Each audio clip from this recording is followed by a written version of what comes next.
Hello everyone, how are you.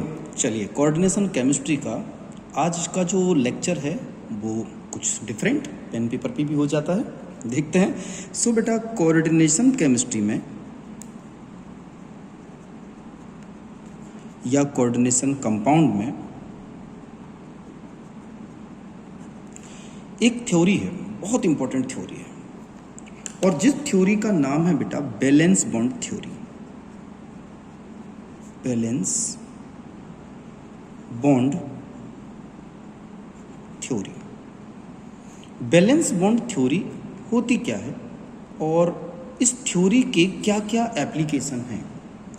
बेटा, सबसे पहले अगर if you want to understand this theory तो आपको एक चीज़ का पता होना चाहिए। जैसे मैं एक एग्जाम्पल लिखूं अगर, और मैं आपसे एग्जाम्पल में लिख दूं कि हमारे पास NiCl4, ओके, और मैं इसके ऊपर लगा देता हूं 2-।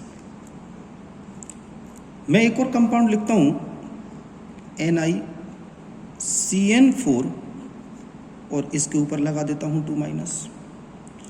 अब मैं आपसे कहता हूं कि आप यहां पर देखो 4 लिगेंड्स क्लोराइड के हैं, 4 लिगेंड साइनाइड के हैं, दोनों में निकल है, सेम लग रहा है, दोनों पर माइनस है, बिल्कुल सेम लग रहा है। बट प्यारे बच्चों, इसका जो ज्योमेट्री है वो टेट्राहेड्रल है, और जो इसकी ज्योमेट्री है वो स्क्वायर प्लेनर है। तो ऐसा क्यों हुआ जबकि दोनों में सेम क्या क्या है? देखो दोनों में सेम क्या क्या है। नंबर 1 निकल, इसमें भी निकल, इसमें भी। नंबर 2 पूरे कॉम्प्लेक्स के ऊपर 2- ऑन कॉम्प्लेक्स, यहां पर भी 2- ऑन कॉम्प्लेक्स। सिमिलरिटी यहां पर देख लीजिए आप, 4 लिगेंड्स और सभी के पास ये मोनोडेंटेट के है, तो यहां पर थर्ड पॉइंट में 4 लिगेंड, थर्ड पॉइंट में 4 लिगेंड। यार ये भी सेम हो रहा है। एक और मजेदार बात देखिए, बहुत इंपॉर्टेंट, निकिल का ऑक्सीडेशन +3 और इसमें भी निकिल का ऑक्सीडेशन स्टेट +3 ऑक्सीडेशन स्टेट। तो सबसे बड़ा क्वेश्चन ये है कि why it is tetrahedral and why it is square planar. ये सवाल हमारे पास है। तो अगर इस चीज को आपको समझना है तो आपको वैलेंस बॉन्ड थ्योरी समझनी पड़ेगी। और बच्चों, वैलेंस बॉन्ड थ्योरी जो देने वाला साइंटिस्ट है उसका नाम है पाउलिंग। ठीक है, साइंटिस्ट पाउलिंग ने इस थ्योरी को सबसे पहले प्रपोज किया था, और इस थ्योरी को प्रपोज किया था 1930 में। तो if you want to understand कि सर सब कुछ सेम होने के बाद भी इतना अंतर कैसे कि ये टेट्राहेड्रल हो रहा है और स्क्वायर प्लेनर हो रहा है, जबकि सब कुछ सेम नजर आ रहा है, तो इसको समझने के लिए हमें पढ़नी पड़ेगी कोऑर्डिनेशन केमिस्ट्री की वैलेंस बॉन्ड थ्योरी। तो बच्चों, इस वैलेंस बॉन्ड थ्योरी को समझने के लिए पहले आपको कुछ इंपॉर्टेंट बेसिक्स क्लियर करने पड़ेंगे। ठीक है, ये बेसिक्स क्या है? वैलेंस बॉन्ड थ्योरी के ये बेसिक्स क्या है? तो बेटा, ये बेसिक्स हैं कि सबसे पहले तो अगर आपको कोऑर्डिनेशन नंबर पता है बच्चों, जैसे कोऑर्डिनेशन नंबर 2, कोऑर्डिनेशन नंबर 4, 6, तो कोऑर्डिनेशन नंबर के बिहाफ से आप क्या निकाल सकते हैं? इसकी ज्योमेट्री। क्योंकि जिसमें कोऑर्डिनेशन नंबर 2 होता है वो उसकी ज्योमेट्री होती है लीनियर। कोऑर्डिनेशन नंबर 4 अगर आता है तो ये 2 हो सकती हैं, टेट्राहेड्रल भी हो सकती है और स्क्वायर प्लेनर भी हो सकता है। अभी बताता हूं किन कंडीशन में बदल जाएगा। और 6 है ऑक्टाहेड्रल। बेटा, ये आपको याद रखना है। इसके अंदर जो हाइब्रिडाइजेशन होगा वो होगा sp, इसके अंदर sp3। अगर स्क्वायर प्लेनर है तो dsp2, और अगर ऑक्टाहेड्रल है तो d2sp3। ये आपको याद रखना है। तो इनकी हाइब्रिडाइजेशन चेंज हो रहे हैं। ठीक है, ये आपको याद रखना है बेटा, ये आपको याद रखना है। पॉइंट नंबर 1, एक बेसिक्स तो आपको ये आना चाहिए। दूसरा बच्चों बेसिक्स आपको क्या आना चाहिए, लिगेंड्स टाइप। अब बच्चों लिगेंड्स के 2 टाइप होते हैं, आपको याद रखना है। लिगेंड्स के कितने टाइप हैं, लिगेंड्स के हैं बच्चों 2 टाइप। कौन कौन से हैं, मैं लिखता हूं। लिगेंड्स 2 तरह का होता है। जो पहले तरह का लिगेंड्स है इसको बच्चों बोलते हैं स्ट्रॉन्ग फील्ड लिगेंड, और दूसरे को भी बोलते हैं week field ligand.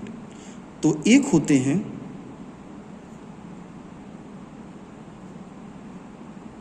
Weak field ligand. बेटा अभी बताता हूं ये वीक फील्ड लिगेंड में और स्ट्रॉन्ग फील्ड लिगेंड में अंतर क्या होता है, डिफरेंस क्या होता है।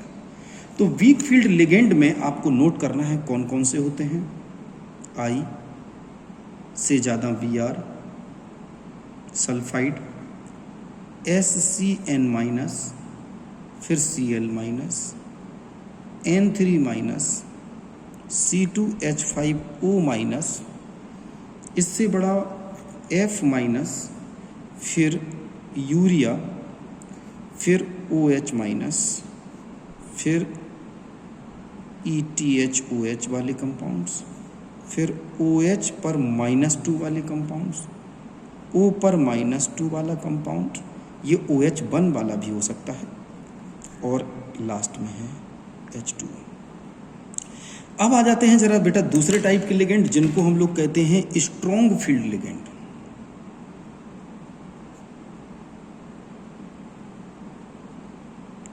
स्ट्रॉन्ग फील्ड लिगेंड ये क्या होते हैं, जरा इनको भी समझ लो।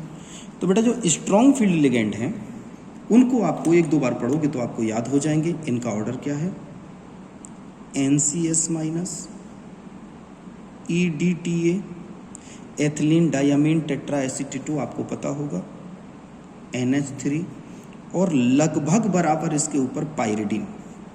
इससे ज़्यादा एथाइलिन डायमीन, बाइफिनाइल, ये बाईपायरिडीन होता है, और उसकी लगभग बराबर ऑक्सीजन का जो फिनाइल वाला कंपाउंड है।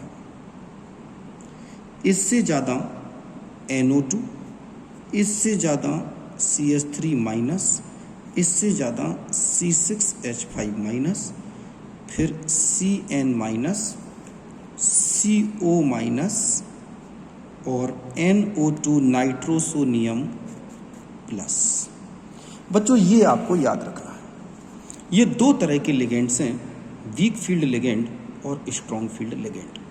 अब आपके दिमाग में एक सबसे पहला सवाल बेटा ये आ रहा होगा कि मतलब क्या है सर इनका, वीक फील्ड लिगेंड और स्ट्रॉन्ग फील्ड लिगेंड, हमने तो लिगेंड पढ़े हैं केवल। तो अब यहाँ पर आपको ये समझा देता हूँ कि वीक फील्ड लिगेंड में और स्ट्रॉन्ग फील्ड लिगेंड में डिफरेंस क्या होता है, क्यों अंतर होता है। तो मैं इस पेज पर आपको समझाता हूँ। बेटा जैसे हमारे पास 2 तरह के मैंने लिगेंड बताए, एक मैंने बताया आपको वीक फील्ड लिगेंड, एक बताया मैंने आपको स्ट्रॉन्ग फील्ड लिगेंड। इनमें दोनों में डिफरेंस देखते हैं, ये होते क्या है। बेटा ये तो आपको पता होगा कि लिगेंड्स क्या होते हैं, मेटल के चारों तरफ इस तरह से लिगेंड लगते हैं, है ना, इस तरह से भी लग सकते हैं, ऑक्टाहेड्रल में भी लग सकते हैं, ये लिगेंड्स होते हैं। तो अब ये वीक फील्ड और स्ट्रॉन्ग फील्ड लिगेंड क्या होते हैं, बस इसको थोड़ा सा अगर आपने समझ लिया तो समझ लो काम बन गया। तो बेटा वीक फील्ड लिगेंड में और स्ट्रॉन्ग फील्ड लिगेंड में पहले अपन लोग देख लेते हैं वीक फील्ड लिगेंड क्या होता है। तो बेटा वीक फील्ड लिगेंड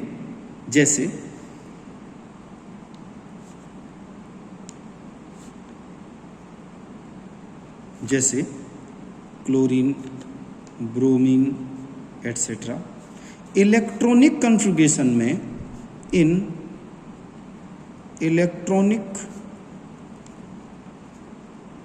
configuration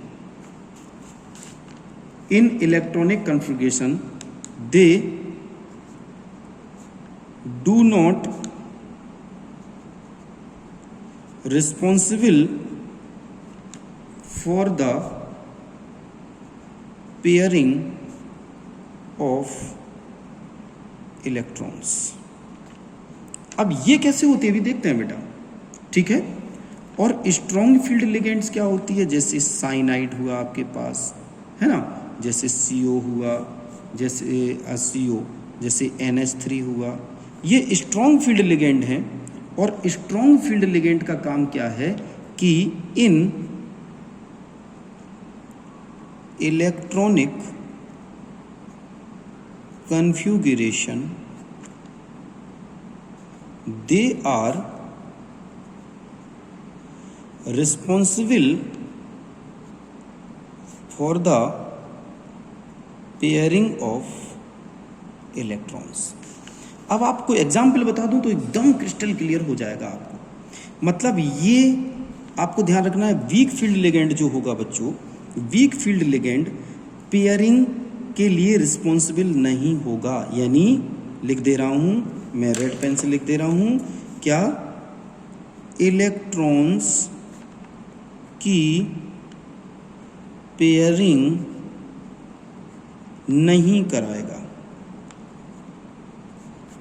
और ये लिख दे रहा हूं, इलेक्ट्रॉन्स की पेयरिंग कराएगा।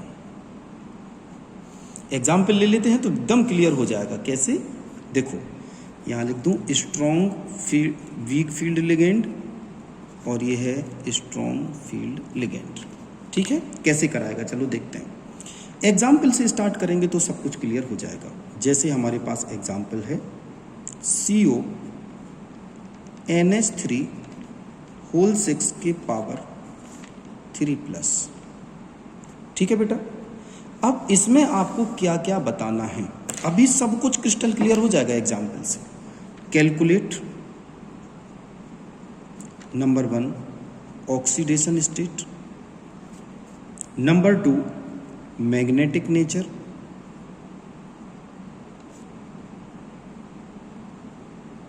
Number 3 geometry,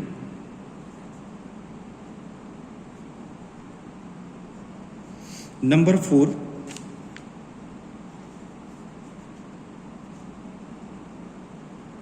inner orbital complex और आउटर ऑर्बिटल कॉम्प्लेक्स, ये आपको बताना है।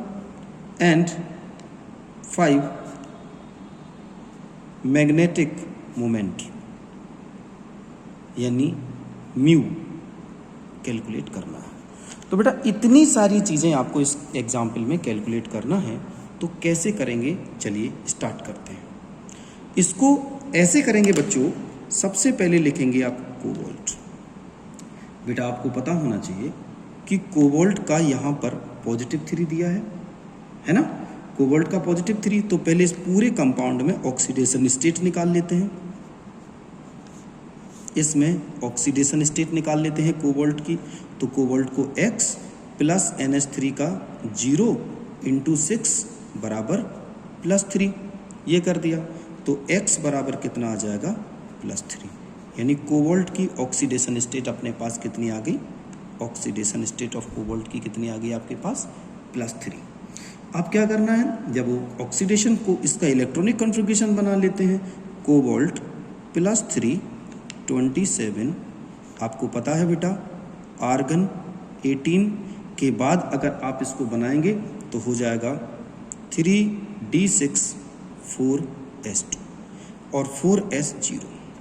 ऐसा क्यों, क्योंकि बेटा आपको पता है आर्गन का इलेक्ट्रॉनिक कॉन्फ़िगरेशन 18, तो 1S2 2S2 2p6 3s2 3p6, ये आ रहा है लास्ट में 3s2 3p6।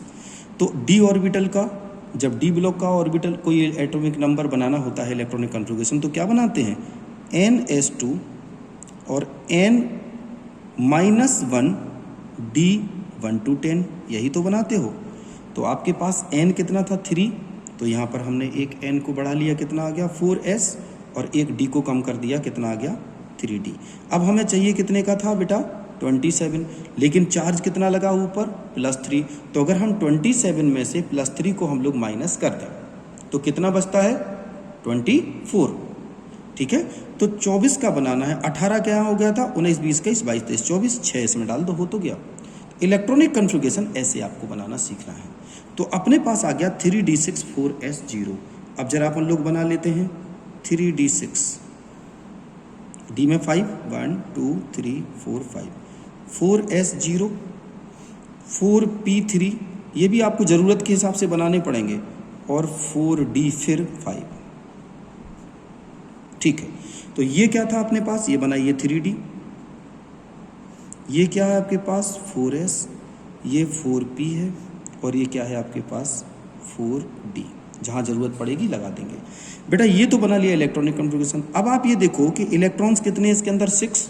तो पहले 6 को भरते हैं, 1 2 3 4 5, और ये देखो 6 आ गया, है ना।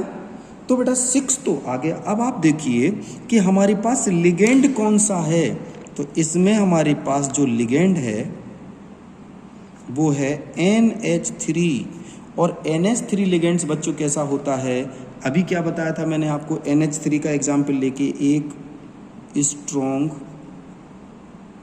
Field ligand.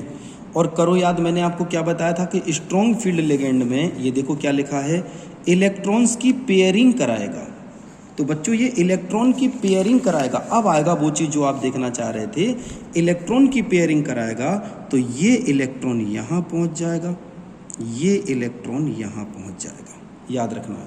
तो इसका नया ऑर्बिटल क्या बनेगा, 1 2 3 4 5, 2 यहाँ आ जाएंगे, 2 यहाँ आ जाएंगे, और 2 यहाँ आ जाएंगे, जबकि ये 4s पूरा खाली पड़ा, ये पूरा खाली है। अब आप देखिए कितने लिगेंड बच्चों आने हैं, कितने लिगेंड आने हैं, जरा एक कॉम्प्लेक्स में देखिए 6 लिगेंड आने हैं। तो 6 लिगेंड्स कहाँ कहाँ जाएंगे, एक लिगेंड्स इसमें जाएगा NH3, दूसरा NH3, तीसरा NH3, चौथा NH3, 5th NH3, और 6 NH3। तो बेटा अब मुझे बताओ, इसके NH3 के एक एक जो लोन पेयर हैं वो इनके अंदर एंट्री मार जाएंगे, सिंपल। मेन क्या याद रखना था, ये इलेक्ट्रॉन पेयर हुए कि नहीं। अगर स्ट्रॉन्ग फील्ड लिगेंड है तो हमने क्या लिखा, इलेक्ट्रॉन्स पेयर हो जाएंगे, पेयर हो जाएंगे, इलेक्ट्रॉन पेयर हो जाएंगे। तो यहां से इलेक्ट्रॉन पेयर, अब खाली कितने बच गए थे, 2, तो 1 2 3 4 5 6। अब आप बताइए इसमें हाइब्रिडाइजेशन कौन सा बच गया, तो आपको बच गया D2sp3। इसका जो हाइब्रिडाइजेशन आ गया बच्चों, वो कौन सा हाइब्रिडाइजेशन आ गया, कैन यू टेल मी। इसका आ गया D2sp3 हाइब्रिडाइजेशन। ठीक है, ये हाइब्रिडाइजेशन निकल आया। ओके, तो अब हमें एक एक करके सबके आंसर लिख देना है। नंबर 1 हाइब्रिडाइजेशन हो गया D2sp3। दूसरा पॉइंट पर चलिए, हाइब्रिडाइजेशन के अलावा अब इसको बोलेंगे इनर ऑर्बिटल कॉम्प्लेक्स। क्यों, क्योंकि अंदर वाला D भरा है, याद रखना। आपसे पूछा गया था ना क्वेश्चन कि ये इनर ऑर्बिटल कॉम्प्लेक्स है या आउटर D ऑर्बिटल कॉम्प्लेक्स है, तो बेटा अंदर वाला D भरा गया है, इसलिए ये बोला जाएगा inner orbital complex, inner orbital complex. तीसरे नंबर पर चलते हैं। तीसरे नंबर पर वो पूछ रहा है कि ये डाईमैग्नेटिक है पैरामैग्नेटिक। तो बेटा मुझे बताओ, यहाँ पर ये सभी के सभी पहले जो अंदर इलेक्ट्रॉन शिफ्ट हुए ये पूरे भर गए थे ना, तो ये क्या हो जाएगा, फुल फील्ड ऑर्बिटल्स हैं। फुल फील्ड ऑर्बिटल्स के लिए क्या होता है, डायमैग्नेटिक नेचर, डाईमैग्नेटिक है। ठीक है, फिर हमें निकालना है इसका मैग्नेटिक मोमेंटम। तो मैग्नेटिक मोमेंटम कैसे निकालेंगे, फॉर्मूला होता है mu is equals to n under root के अंदर n+2। अब n क्या है, अनपेयर्ड इलेक्ट्रॉन, तो n है यहाँ पर अनपेयर्ड इलेक्ट्रॉन्स। बेटा क्या कोई इसमें अनपेयर्ड इलेक्ट्रॉन है? नहीं है। तो हम क्या लिख देंगे? Mu is equals to 0 Bohr magnetron. ये हमारे पास पूरा आंसर निकल आया इस क्वेश्चन का। सो याद रखना है कि केवल जो लिगेंड्स का अपन लोग अभी डिफरेंस देख रहे थे बच्चों, ये लिगेंड्स अगर स्ट्रॉन्ग लिगेंड आ जाएगा तो ऑर्बिटल जो डी ऑर्बिटल के इलेक्ट्रॉन हैं वो पेयर हो जाएंगे, और अगर वीक लिगेंड आ जाएगा तो पेयर नहीं होंगे। बस अगर आपने ये दो बातें याद रख ली तो माय प्यारे प्यारे शेर शेरनियों, आपको कभी दिक्कत हो ही नहीं सकती है इस तरह के क्वेश्चंस में। ओके, सो एक एग्जाम्पल और करें। चलिए एक एग्जाम्पल और करते हैं, नेक्स्ट एग्जाम्पल, और देखते हैं कि इसका क्या आंसर आएगा। So example is COF6 3-। This is the question. COF6 3-। And in this example, you have to calculate, क्या क्या कैलकुलेट करना है? Calculate number 1 inner orbital complex, ये होगा, या फिर आउटर ऑर्बिटल कॉम्प्लेक्स होगा, नंबर 1। नंबर 2 कैलकुलेट करना है इसका हाइब्रिडाइजेशन। ठीक है, हाइब्रिडाइजेशन आ जाएगा तो ज्योमेट्री निकाल लेंगे। ठीक है ना, ज्योमेट्री आ जाएगा तो मैग्नेटिक नेचर निकाल लेंगे, मैग्नेटिक नेचर निकाल देंगे इसका। ठीक है, तो आराम से सारी चीज़ों को निकाला जा सकता है। कैसे निकालना है पहले ये देखो। सबसे पहले आपकी नज़र जानी चाहिए इस F पर। ये स्ट्रॉन्ग फील्ड लिगेंड है कि वीक फील्ड लिगेंड है, इस पर आपकी नज़र जानी चाहिए। तो मेरे प्यारे प्यारे बच्चों, यहाँ पर जो F है वो एक वीक फील्ड लिगेंड है। तो हम आंसर को कैसे लिखते हैं? आंसर सबसे पहले लिखेंगे oxidation state of CO in COF6 3-। तो बच्चों कोबाल्ट -3 लिख रहा है। ठीक है, तो यहाँ पर आपको ऑक्सीडेशन स्टेट निकाल लेना है इसकी। ये +3 है, +3 कर देते हैं इसको। ठीक है, तो इसको +3 ऑक्सीडेशन स्टेट इसकी निकालते हैं, कितना? 28 पर। ठीक है, चलो आर्गन का बनाइए जरा। 18 1s2 2s2 2p6 3s2 3p6, ये आ गया लास्ट में। तो 18 में हम कितने जोड़ दें? 10 भी नहीं जोड़ना, 3 कम कर दीजिए। कितने जोड़ना है? 7। तो अगर हम 7 इसमें जोड़ें तो आना तो क्या चाहिए हमारे पास? 4s2 3d6। ठीक है, या 3d10 होना चाहिए। लेकिन ये कितने का बन गया बेटा? इसमें तो आपने सीधे सीधे 10 जोड़ दिए, तो 18 में 10 जोड़े तो ये तो कितने का बन गया? 28 का बन गया। हमें कितने का चाहिए? 28 में से 3 करो 7, यानी 3 कम कर दो तो 2 इसमें से कम कर दो और 1 इसमें से। तो अब आप देखो टोटल कितने, कैसे कम करने हैं ये तो देखो पहले आप बेटा। आपके पास 6 इलेक्ट्रॉन यहाँ है, P6। ठीक है, डी में इतने आ रहे हैं, तो टोटल आपको देखना है कि टोटल इलेक्ट्रॉन होंगे कितने। तो बेटा हमारे पास आर्गन का था 18, हमने बनाया 28 का। ठीक है, इसमें से हमें कम कितने करने हैं? -3। तो जब आप 28 का बनाओगे CO28 का, तो CO28 का बच्चों +3 पर जब आप जाओगे तो मैं सीधे बना दे रहा हूँ, यहाँ जाएगा आपके पास 3d6 4s0। आप इसको बना के देख लीजिए, 3d6 4s0 आपके पास आ जाएगा। ठीक है ना? ठीक है, क्योंकि आप +3 है ना, तो 28 आपको कम करने हैं, 28 में से 3 कम कर दिए। ठीक है, तो आपके ये हमारे पर बन जाएगा इलेक्ट्रॉनिक कन्फिगरेशन। आगे बढ़ें। ठीक है,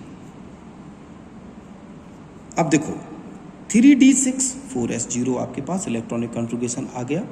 ठीक है, अब बना लीजिए 3D 1 2 3 4 5 4S 4P 4D लिख दीजिए। 3D 6 करना है, 4S 0 4P 0 4D 0, कुछ नहीं पता। 6 इलेक्ट्रॉन भरिए जरा इसमें 1 2 3 4 5 6। चलो लिगेंड्स कौन सा आ रहा है? लिगेंड्स कौन सा आ रहा है? लिगेंड है F। कैसा है लिगेंड F? पता है ना कैसा है बेटा? जल्दी से याद करके मुझे बताओ। अभी मैंने आपको F के बारे में बताया था। F कौन सा लिगेंड है? वीक फील्ड लिगेंड है ना?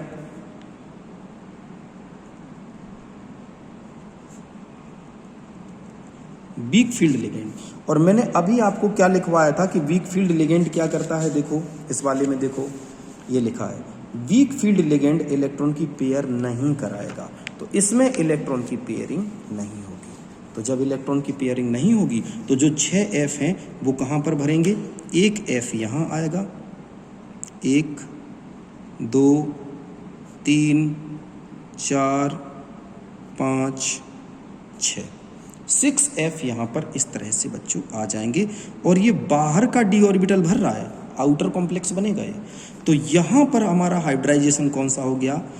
कौन सा हो गया बताएंगे? sp3d2। इसका हाइब्रिडाइजेशन जो निकल के आया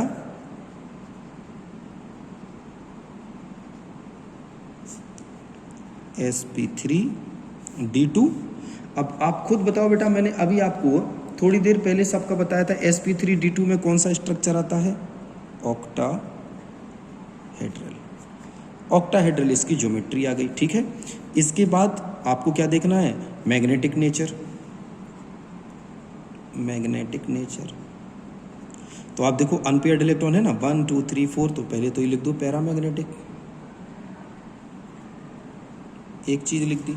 दूसरा चीज इसका मैग्नेटिक मोमेंट निकालो, mu equals to under root n plus n+2।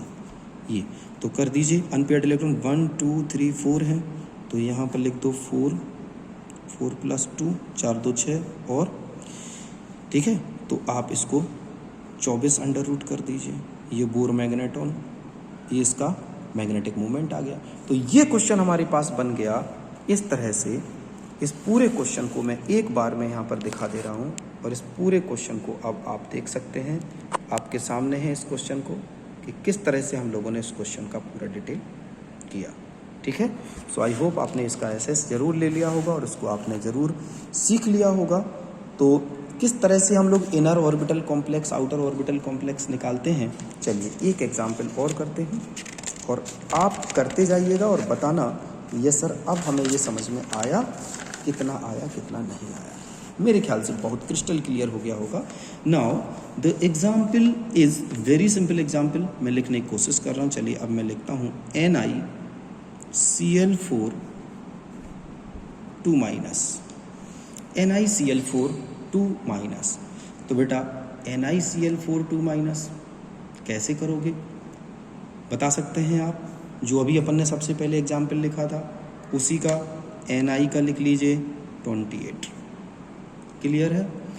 Ni का 28। इलेक्ट्रॉनिक कन्फिगरेशन Ni का अभी अपन ने बनाया था, क्या बनेगा? Can you tell me? 3D8 4S0 ये बनेगा, आप बना के देख लीजिएगा। तो यहाँ पर 3D में कितने जा रहे हैं? 8 1 2 3 4 5 6 7 और 8। ओके 4S टोटल कैसा है? 0 और 4P की ज़रूरत पड़े बना लेते हैं, ज़रूरत पड़ेगी तो यूज़ कर लेंगे, नहीं तो कोई बात नहीं। और 4D को बना के रख लेते हैं, ज़रूरत पड़ेगी तो ठीक है, नहीं तो कोई बात नहीं। ये बना के रख लीजिए। अब बच्चों देखो इसमें क्या करना है। इतने होने के बाद लिगेंड देखो कौन सा है? Cl4 है। Cl कैसा है बच्चों? Can you tell me? Cl एक कैसा लिगेंड है? अब यहाँ पर बस आपकी कहानी पूरी शुरू हो जाएगी कि अगर ये Cl वीक फील्ड लिगेंड है कि स्ट्रॉन्ग फील्ड, तो सबसे पहले लिखेंगे लिगेंड Cl-। तो बच्चों Cl- को अपन ने लिखा था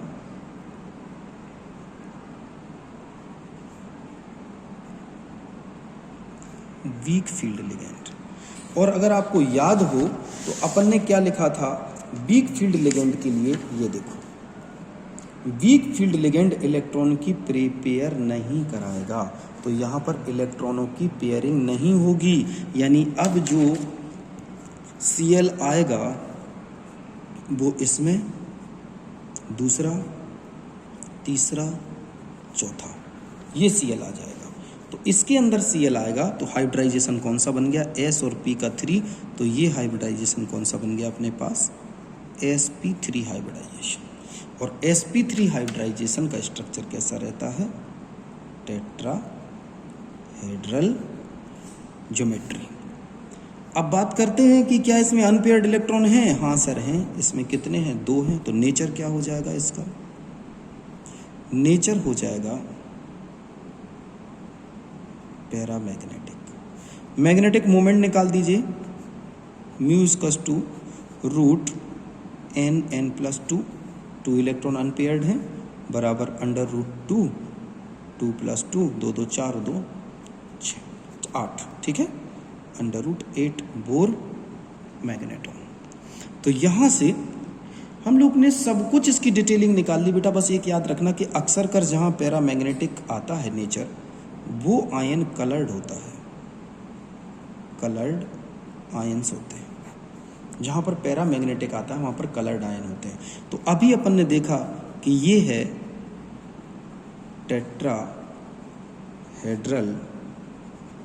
कॉम्प्लेक्स। अच्छा, अब मैं आपसे पूछूं कि इनर ऑर्बिटल कॉम्प्लेक्स है कि आउटर, तो बेटा यहाँ पर क्या हुआ, आउटर में तो कोई इलेक्ट्रॉन गया ही नहीं ना, कोई इलेक्ट्रॉन गया ही नहीं, तो ये हमने बना दिया। अब इसी का मैंने एक और एग्जाम्पल बताया था लास्ट वाला, साइनाइड के साथ मैंने बताया था, आपसे पूछा था कि NiCN4-2 इसके बारे में पूरी डिटेलिंग करो। देखते हैं आप में से कितने लोग कर पाते हैं। साइनाइड Ni के साथ है प्यारे बच्चों, तो आपको कितनी बार अभी आपको बताया था मैंने ना कि Ni का किस तरह से, बस केवल अपना ये ध्यान रखना है दोनों में कि यहाँ पर साइनाइड क्या है बेटा, एक स्ट्रॉन्ग फील्ड लिगेंड, जबकि इसमें क्या था, वीक फील्ड लिगेंड। तो बाकी पूरा सेम बना लो। इलेक्ट्रॉनिक कॉन्फ़िगरेशन क्या आ जाएगा, 3D, जब ये बनाया था ना अपन लोगों ने 3D8 था ये, ठीक है। तो यहाँ पर बना लेते हैं, चलिए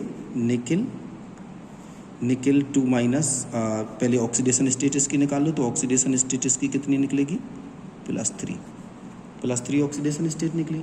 इलेक्ट्रॉनिक कॉन्फ़िगरेशन निकिल का कितना बन रहा था, 3D8 4s0, सेम बन रहा था अभी जो देखा था, तो 3D8 को ये बनाया और 4s0 4p 4d लिख दूं यहाँ पर, 3D8 4s0 4p0 4d0। Electron भरिए जरा, 1 2 3 4 5 6 7 8। अब देखो लिगेंड्स कौन सा है, मेन तो सब लिगेंड्स के ऊपर डिपेंड करता है, साइनाइड O4। अब आया मजा आपको, साइनाइड आ गया। साइनाइड भाई साहब स्ट्रॉन्ग फील्ड लिगेंड होता है, स्ट्रॉन्ग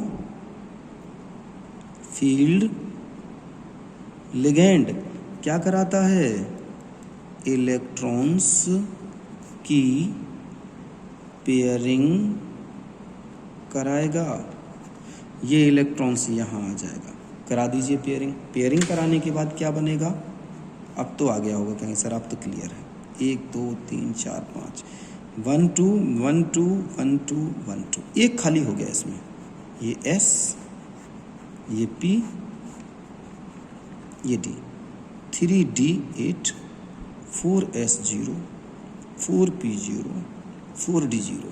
बेटा कितने साइनाइड आ रहे हैं, 4 साइनाइड। एक इसमें लगा दीजिए, एक इसमें लगा दीजिए, एक इसमें लगा दीजिए, एक इसमें लगा दीजिए। कौन सा, DsP3, ये बन गया, ठीक है। तो अब इसका जो है ना DsP2, तो DsP2 ये आ गया हमारे पास DsP2। अब बेटा यहाँ पर ध्यान रखना है, DsP2 जो हमारे पास हाइब्रिडाइजेशन आया, ये किसका होता है? स्क्वायर प्लेनर का। यही रीजन है, एक तो स्क्वायर प्लेनर बना, दूसरी चीज ये डाईमैग्नेटिक होगा क्योंकि सारे ऑर्बिटल भर जाएंगे, डाईमैग्नेटिक होगा। तीसरा कलरलेस होगा क्योंकि कोई भी इलेक्ट्रॉन पे अनपेयर्ड नहीं है। तीसरा म्यू अगर आप निकालें तो n+2 सारे भरे हुए हैं, कोई अनपेयर्ड इलेक्ट्रॉन नहीं है, तो 0 बोर मैग्नेट्रॉन आएगा इसका, 0। ठीक है, तो ये सारी चीज़ें निकाल ली। अब बेटा इन दोनों को, जहाँ से हमने आज के लेक्चर को स्टार्ट किया था, मैं इन दोनों को एक बार आपको दिखा रहा हूँ और दोनों एक साथ आप नोट करें। और दोनों को एक साथ आप अगर देखें, मैं इस तरह से स्क्रीन करके आपको दे रहा हूँ कि एक का स्ट्रक्चर टेट्राहेड्रल और जबकि दूसरा का स्ट्रक्चर स्क्वायर प्लेनर क्यों आया, ये पूरी आज की कहानी थी। अब कुछ होमवर्क मैं आपको देता हूँ एंड आई होप कि जो होमवर्क मैं आपको दूंगा वो आप ज़रूर करेंगे। तो चलिए होमवर्क नोट कर लीजिए। होमवर्क क्या क्या है आज का। तो बच्चों आपको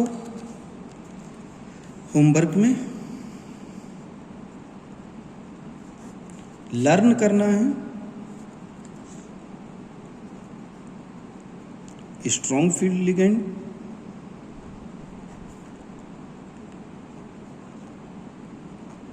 week field ligand,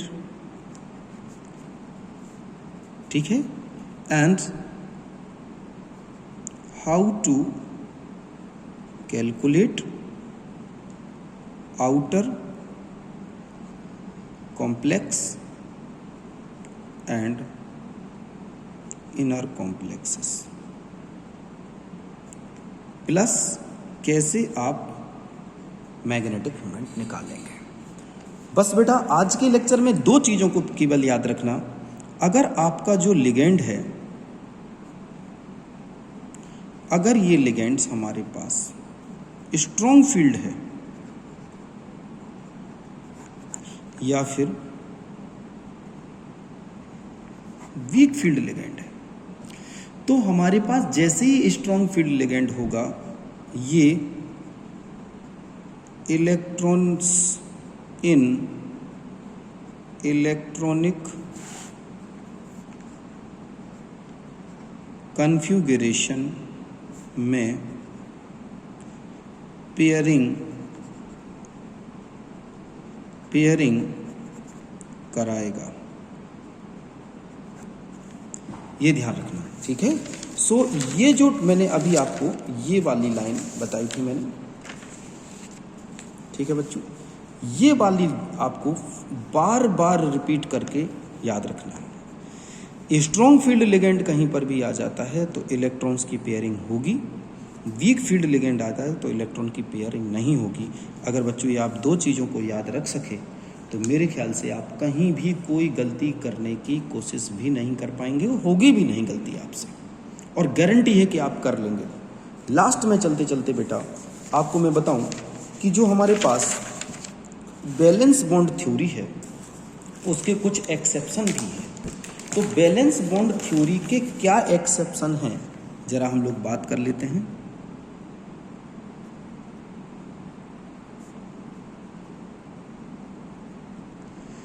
valence bond theory का जो एक्सेप्शन है वो पाउलिंग ने भी एक्सप्लेन नहीं कर पाया और आज तक उसके जो एक्सेप्शन है उनके एक्सप्लेनेशन प्रॉपरली नहीं आ पाए हैं। तो इसके दो एक्सेप्शन आपको याद रखना है। Number 1, NiCl2 Cn2 -2। अब इसके केस में दो तरह के लिगेंड्स इसमें आ गए। क्या? एक तो आ गया आपके पास वीक फील्ड लिगेंड,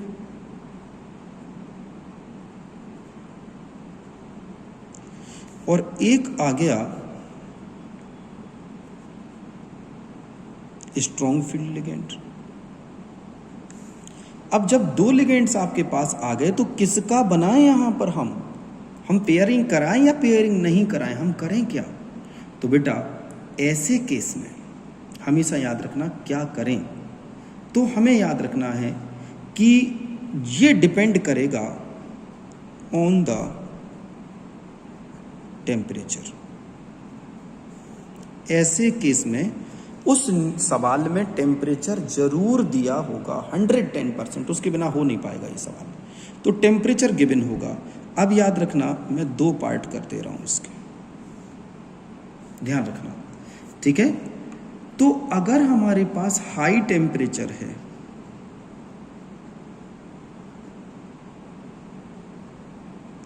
अगर हाई टेम्परेचर दिया है तो इलेक्ट्रॉन्स पेयर नहीं होंगे, इलेक्ट्रॉन्स डू नॉट पेयर।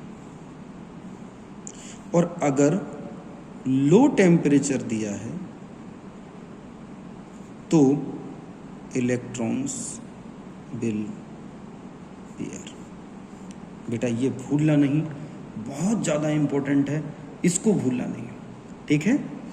तो ये इसमें बस याद रखना है कि इलेक्ट्रॉन पेयर होंगे कि नहीं। अगर हाई टेम्परेचर है तो इलेक्ट्रॉन पेयर नहीं होंगे क्योंकि एक्साइटेड स्टेट में रहेंगे।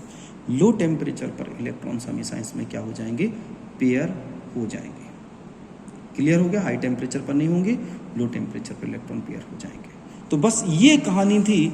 और जो लास्ट वाला है, एक एक्सेप्शन आता है इसमें कि जैसे अगर आपके पास 3D सीरीज है, एक एक्सेप्शन और नोट कर लो, 3D series metal +2 oxidation state अगर किसी का है, ठीक है। और अगर इसमें and ligand is NH3, NH3 कैसा है, स्ट्रॉन्ग फील्ड लिगेंड है। स्ट्रॉन्ग फील्ड लिगेंड में पेयरिंग होनी चाहिए, लेकिन फिर भी पेयरिंग नहीं होगी, नो पेयरिंग ऑफ इलेक्ट्रॉन्स, याद रखना, एक एक्सेप्शन बहुत इंपॉर्टेंट। दूसरा आपके पास क्या है, CO+3 वीक फील्ड लिगेंड है,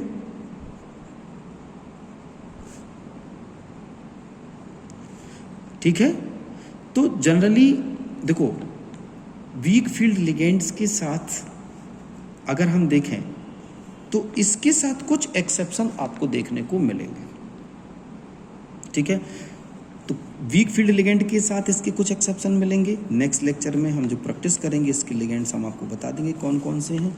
आपको बस ये वाले पॉइंट को मोस्ट इंपॉर्टेंट है याद रखना है। वीक फील्ड लिगेंड के साथ इसके exception I will tell you in next lecture. तो इतना आपको याद रखना है। सो आई होप कि आपको ये पूरा तैयार हो गया होगा। इसके नोट्स जरूर बना लीजिए। Thank you so much.